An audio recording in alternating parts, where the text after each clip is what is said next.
Ka Voice of the People Party VPP kala berngamban sedang biang ye ki program jingeki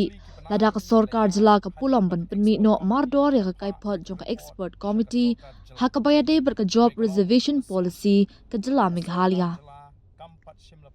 Ha ukurwo balapha sha menteri rangpa ka jela u Konrad ke sangma ha ka khat pratrik no pra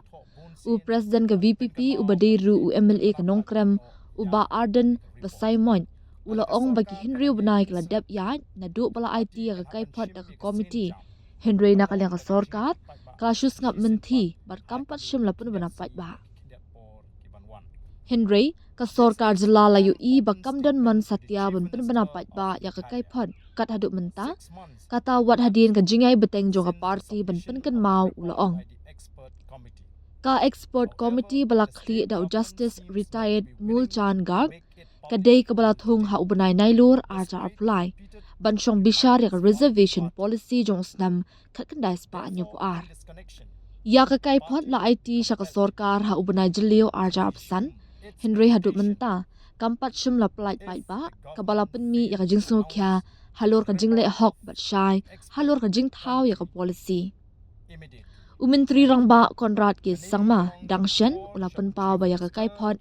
on saplat hadin ka jingman jor da ka kinhun menteri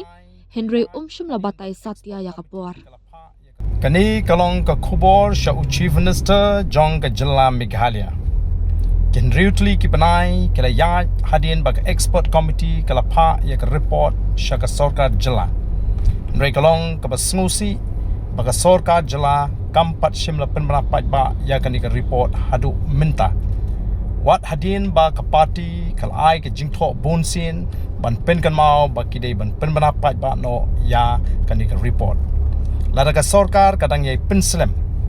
ka party kan haban shim ye ka sen jam ban penlong daga jinge ki pat ba sa shi sen pat ha kini ki kindiat sngi ba ki kindiat por ki ban wan. This is an open statement to the Chief Minister of Meghalaya. 6 months had lapsed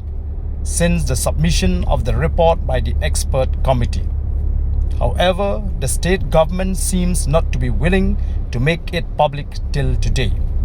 despite repeated reminders from the party.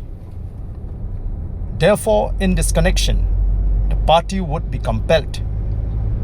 to resume its agitation if the government failed to announce the report of the expert committee immediately. Thank you.